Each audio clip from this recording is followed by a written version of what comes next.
Here's my 30-second story with Guinness. As soon as my sister and I get home for the holidays, we don't even unpack. We head straight to our pub. The bartender already knows our order, Guinness and fries. We laugh all night, catch up with old friends, and walk home with faces sore from smiling. It's one of my favorite nights of the year. That was my 30-second story with Guinness. Guinness Draft Stout. Please enjoy responsibly. Imported by Diageo Beer Company, USA, New York, New York. AI agents are everywhere, automating tasks and making decisions at machine speed. But agents make mistakes. Just one rogue agent can do big damage before you even notice. Rubrik Agent Cloud is the only platform that helps you monitor agents, set guardrails, and rewind mistakes, so you can unleash agents, not risk. Accelerate your AI transformation at Rubrik.com. That's RUBRIK.com.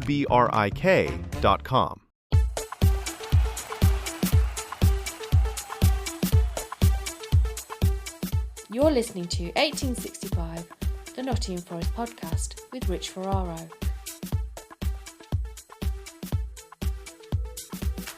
Hello and welcome to the 1865 match report, being recorded immediately after Forest ended the year by losing once again, this time 2-0 at home to Everton. A year ago we were winning 2-0 away at Everton and it cost Sean Dyche his job ultimately, and this time Forest, well, let's just say that a few weeks ago, people were saying if it wasn't for the Australian one having us 39 days in charge, Forest would be a comfortably mid-table team. I was one of those people. And now there's a few people anxiously looking over their shoulders and saying, you know what, Forest could well be in relegation trouble. That's certainly something I heard a lot in and around tonight's match and on the way back to the car. Baz, are you glass half full or half empty? I think earlier in the season, it's like September sort of time, you can't really look at the table. It's kind of meaningless at that point.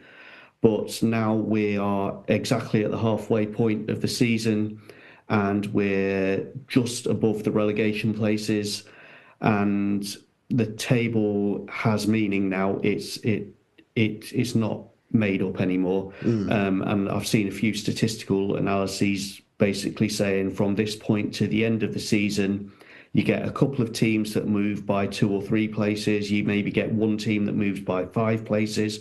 But for the most part, the table is now set. So, yes, we are in a relegation zone.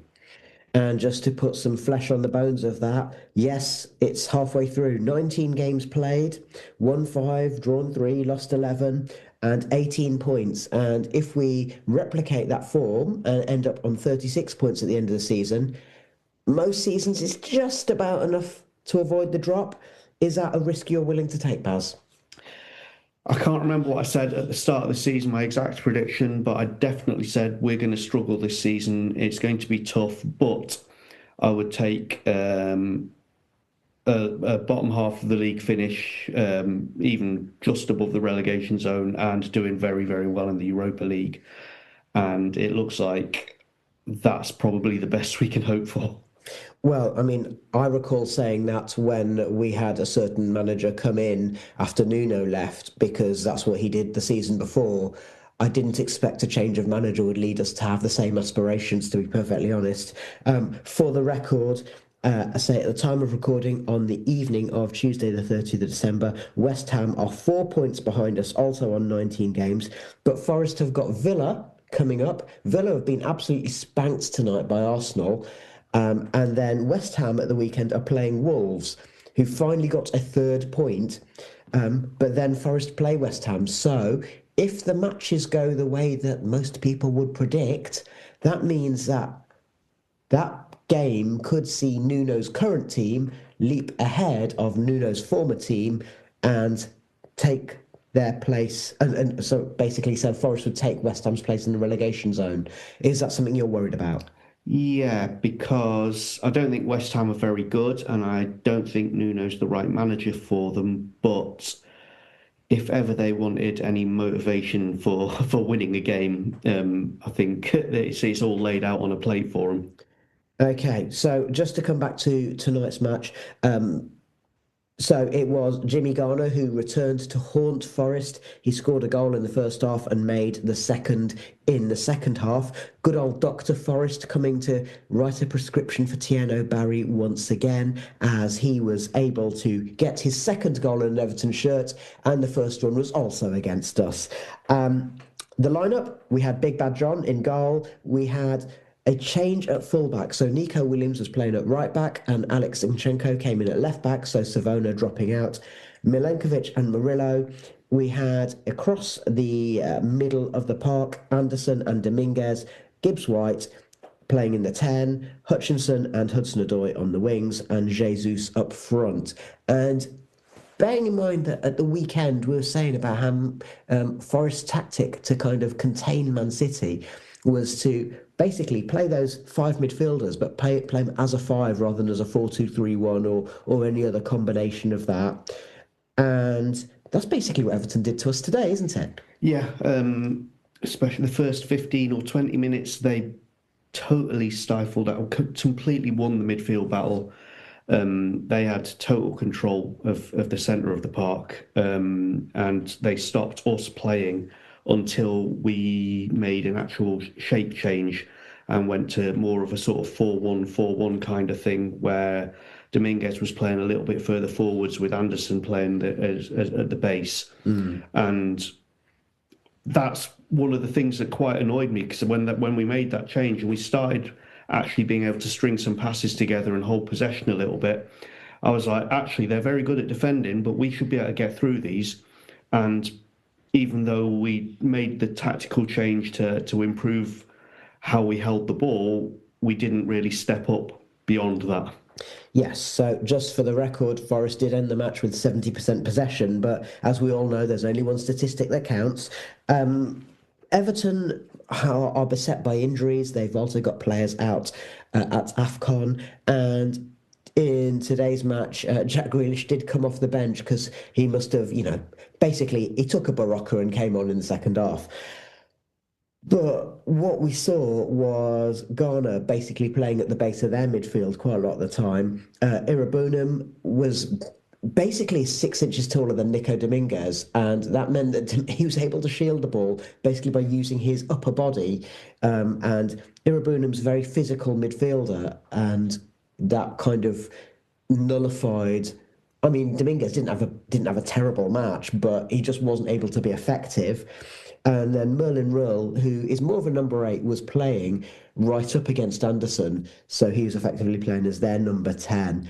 And let's talk about that goal that Garner scored then, because I think it had shades of Man City's goal when Reinders scored against us at the weekend, in terms of a penetrative through ball and a midfielder running through and basically slotting it home with just the keeper to beat.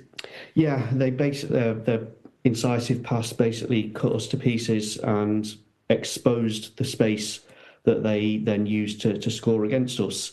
And this is kind of something we need to come back to. I think one of the things under Sean Dyche, the way that we defend is by putting lots and lots of bodies in the box. And Everton didn't have much of the ball and they didn't have very many attacks. But the few that they did have, quite often they ran into a great big wall of red shirts, because we would have 10 players back or 8 players back or whatever. And that's very different to how Everton were defending. And that's very different to how we were defending under Nuno last year, where last year we'd have the back four, 2 screening midfielders in front of them. And as Nuno would say, they would stay very, very compact, which meant there wasn't any space for the pass to go through. Whereas the way we defend now is we put lots of bodies in the way, so there isn't any space for the pass to go through. And it's a very, very different way of playing. And what happened against Man City and what happened tonight was we didn't have enough bodies there to cut the passes out. Okay, that's interesting. Talking about bodies, Everton are a big, strong team, and Forest realised, well, we're not going to be able to play it through, so they said, okay, what's our strengths? We've got wingers, and we've got wingers who are supported by fullbacks. And so our wingers, Hudson-Odoi on the left and Hutchinson on the right, did actually have pretty good matches in terms of beating their respective fullbacks, Patterson at right back and Mikolenko at left back.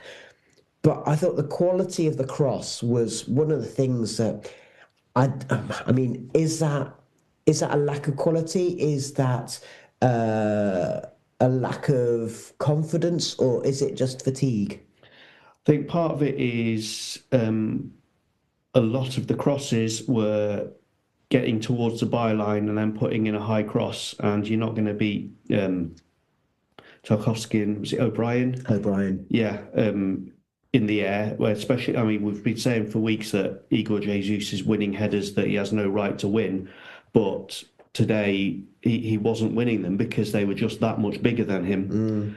And the other thing that comes with that, so yeah, basically lofting high balls into the box wasn't getting us anywhere. And then because they were so much bigger than us and had control of the air, then they could also place the ball when they won it in the air. They could place it where they wanted to, so we weren't getting the second balls either. Like normally, if it's a scrambled header away, then it's generally a 50-50 for the second ball, but they were just putting it where they wanted to because they were pretty much unchallenged in the air. Yeah. I mean, certainly, again, just by size. And certainly, I think that Tarkowski and O'Brien were certainly showing Ruben Dias and Josko Guardiol how to defend against Igor Jesus.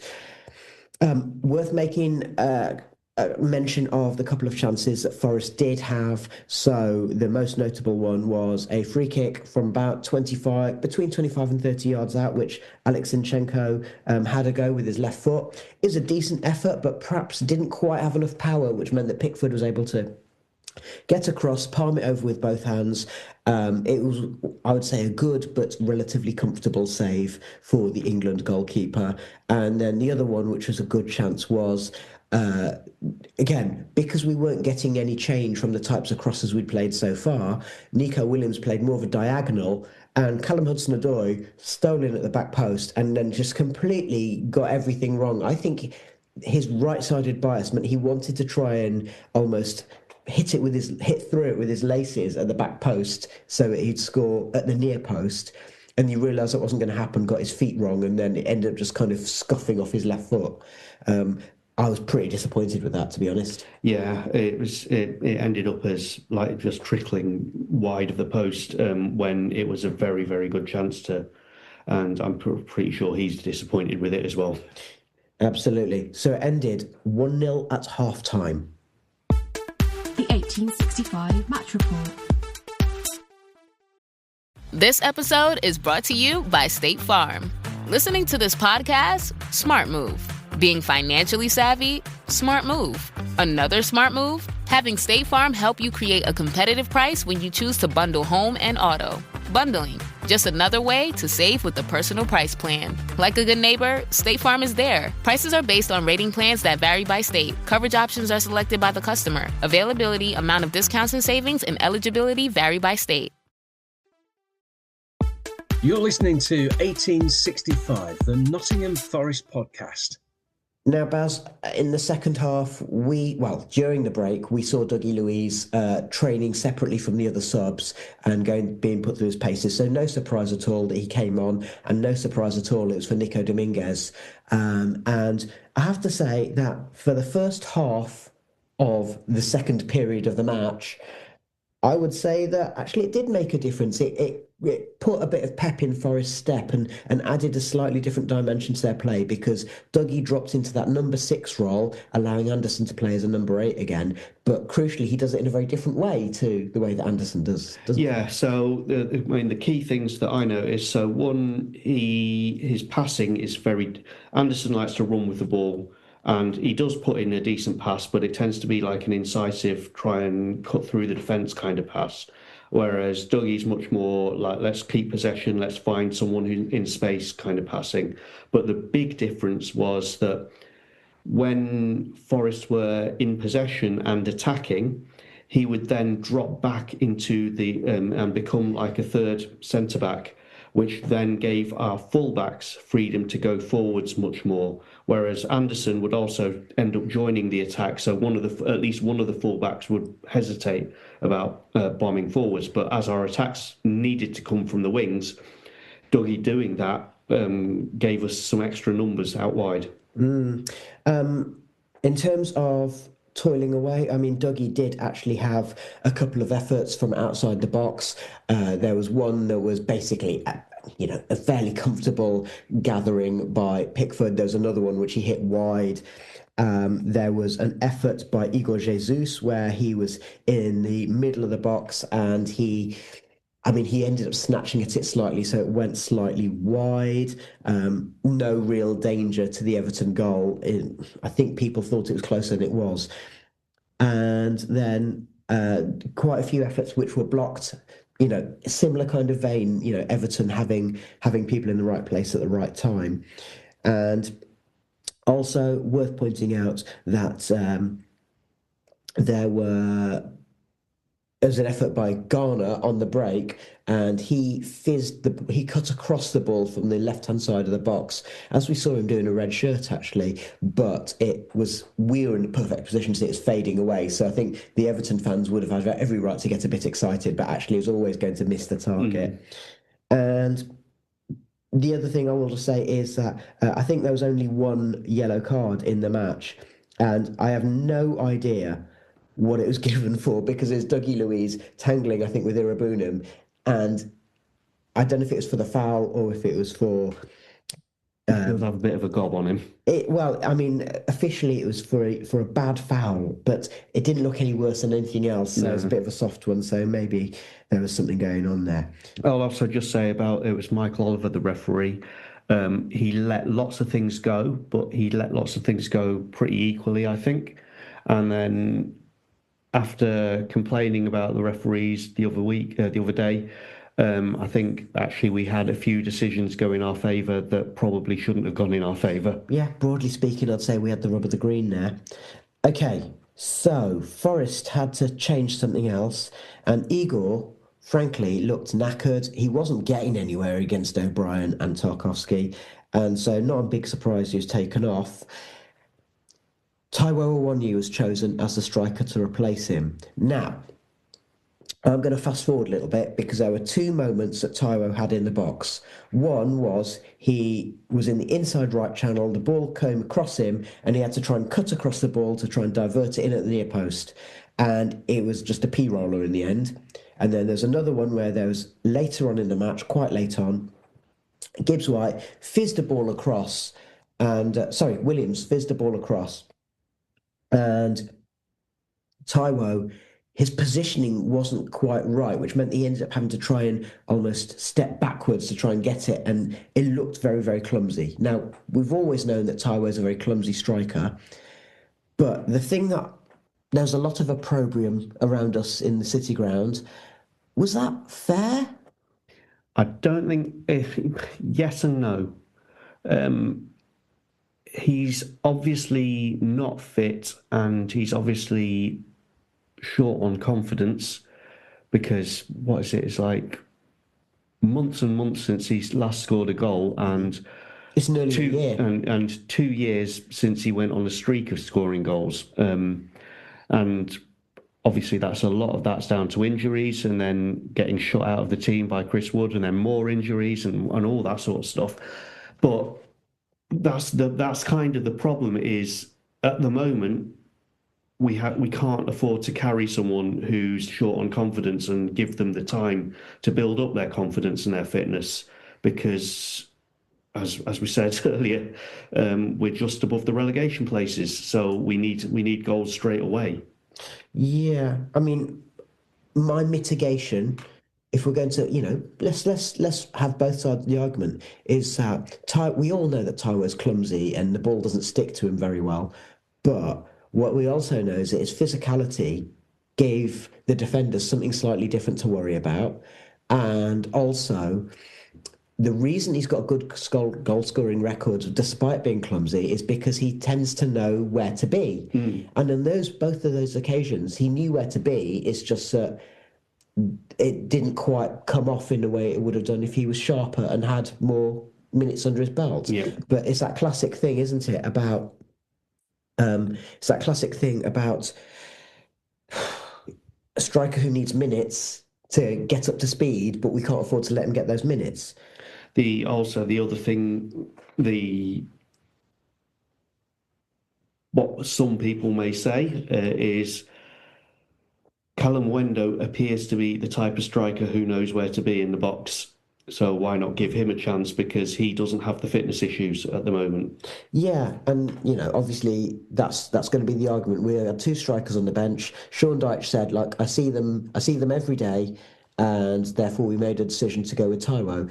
I mean, I guess the argument could be in favour of Callum Wendo is that he's got a good recent goal scoring record before coming to Forest. He's shown in the Europa League he can do that. And he presents a very different type of opponent to what Igor Jesus was providing to Tarkowski, because he's got such a low centre of gravity that could he kind of, jink in and out and so on. But then the other thing that we've seen from the Europa League, and this is not uncommon for players coming from continental leagues such as France, is that he needs the extra touch to be able to break through and create the opportunity. So, I mean, personally, I wasn't massively confident about either player being able to make a difference in that respect. Shot by Nico Williams, a left footer, another P-roller that was relatively easy. I mean, it came through a crowd of bodies, so Pickford had to make the save and be sharp with it.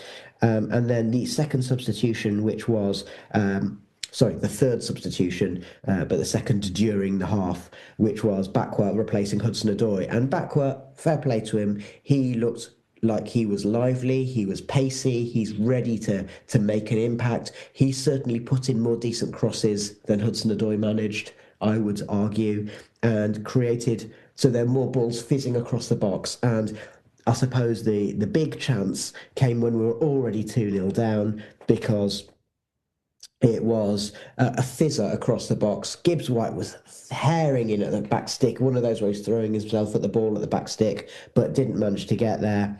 And, that pretty much, we were saying, well, that sums it up, isn't it? You're not going to score when those kinds of things don't go for you. In the meantime, we cannot ignore the fact that Everton scored, and it was a classic, it's a classic away day.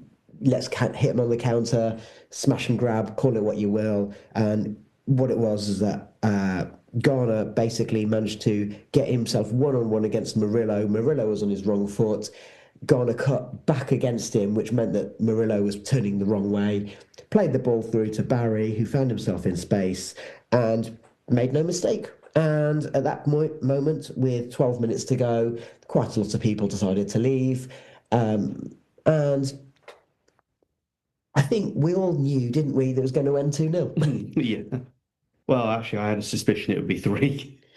And, I mean, let's just rewind a little bit. So I said earlier that for the first sort of 25 minutes after half-time, that the Louise substitution gave Forest a bit of pep in their step and so on and so forth. So at any point were you thinking, OK, we can get a point out of this? No. Okay. At any point were you thinking we can get 3 points out of this? No. Okay. So let's just say that despite all the toil and the fact that Forest kept toiling away, it was no surprise at all that it ended 2-0 to Everton. The 1865 Match Report. At Sierra, I discovered top workout gear at incredible prices, which might lead to another discovery. Your headphones haven't been connected this whole time. Awkward. Discover top brands at unexpectedly low prices. Sierra, let's get moving. You're listening to 1865, the Nottingham Forest podcast. Well, that was most unexpected result for us, considering we haven't been scoring many recently, and it was a pretty dire performance at Burnley. But to get 2 goals and keep a clean sheet on the road is always a good thing. I predicted a draw before this match, so I'm delighted. Rare goals for both Garner and Barry. Barry seems to enjoy playing against Forest. He got his first goal against them, and he's done it again tonight. And James Garner as well. And both goals kind of similar, because it's sort of a really nice assist followed by a pretty smart finish. And Garner, obviously, in the first goal, he's the scorer. In the second goal, he provides the assist. Overall, pretty solid defensively as well. I mean, we're not spectacular at the moment, but I wouldn't expect anything more really, considering it's very much bare bones at the moment. So I think it was a terrific result. It's always nice to get the double over your former manager, and sets things up nicely for the year ahead. Forest, I'd be a little bit concerned. Obviously, you're still right down there in the mire of the relegation battle. I do think sort of losing 2-0 at home to us, considering the players that we have out and the sort of form we've been in, isn't a great result. So yeah, plenty of work for Déja to do. But from an Everton perspective, a brilliant way to end the year. And a very good performance considering all the circumstances. And we go on to 2026. Thank you very much to Adam from Call of Everton for once again providing us with a view from the opposition there.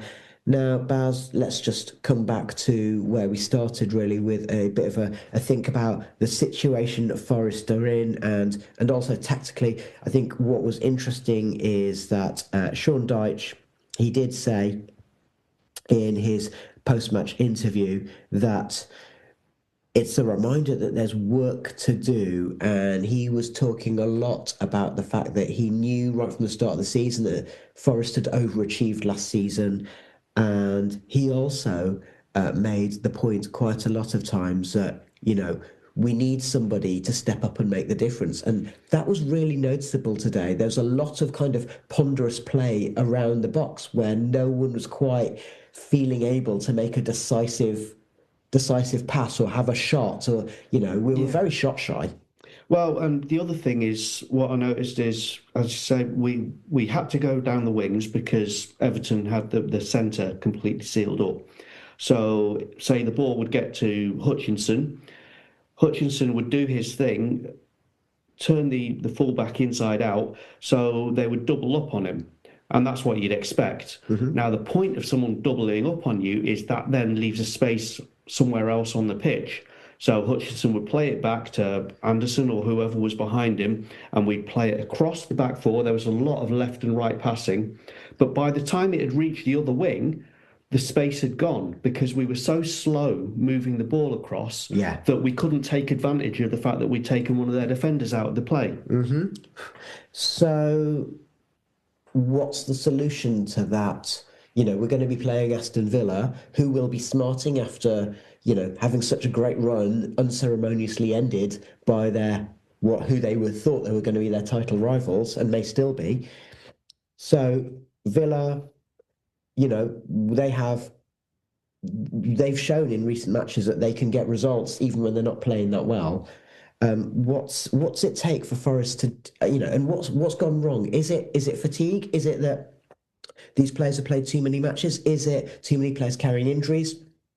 I mean, as an example, I think that both tonight and against Man City, Murillo, for example, he's just looked, that second slower and a little bit more ponderous. Like, he's made more kind of misplaced passes, which are fairly simple. He didn't have a good game today. There was a lot of passes going astray.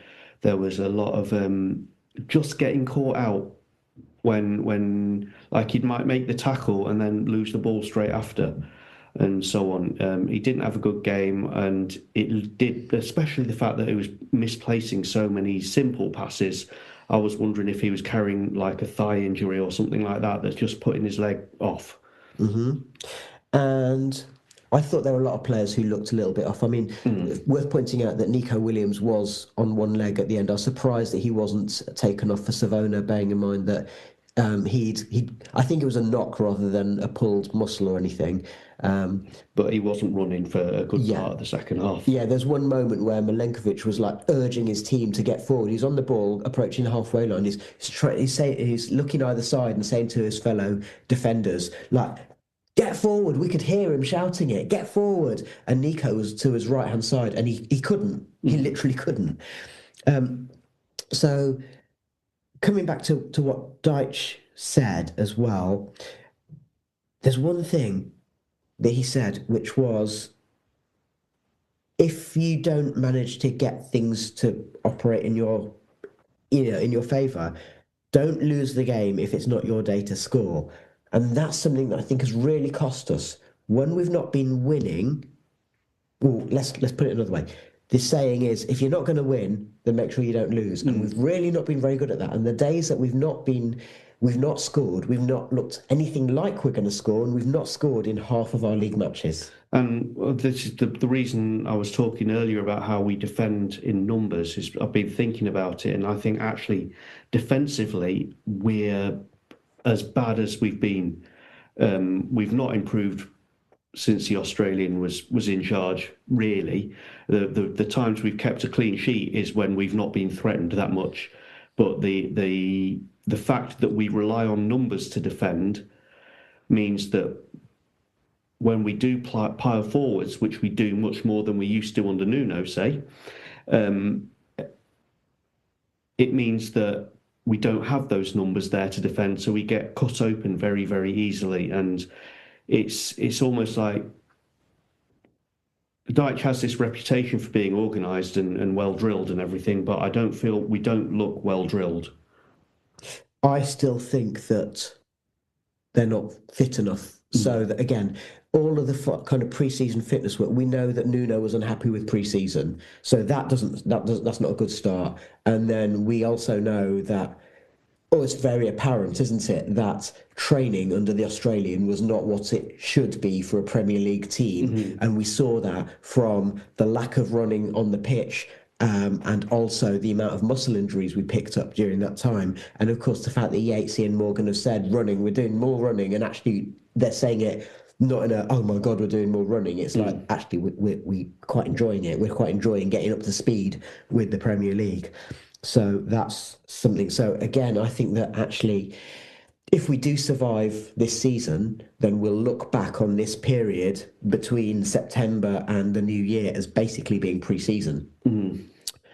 Okay, so we'll leave it there for tonight. As we said, Forest do have Villa away on Saturday. Their first match of the new year is a baptism of fire.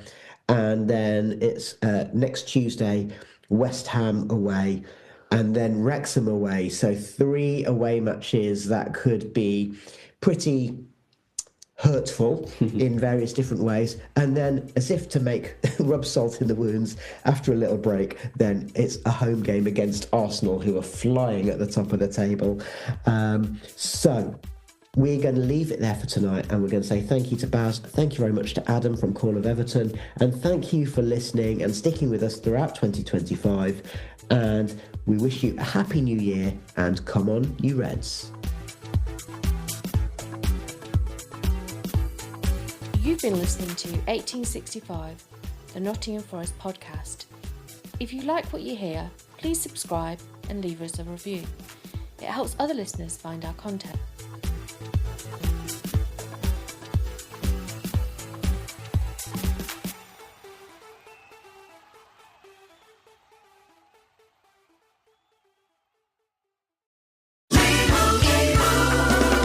Doug. Here we have the Limu Emu in its natural habitat, helping people customize their car insurance and save hundreds with Liberty Mutual. Fascinating. It's accompanied by his natural ally, Doug. Limu, is that guy with the binoculars watching us? Cut the camera. They see us. Only pay for what you need at libertymutual.com. Liberty, liberty, liberty, liberty. Savings vary. Underwritten by Liberty Mutual Insurance Company and affiliates. Excludes Massachusetts.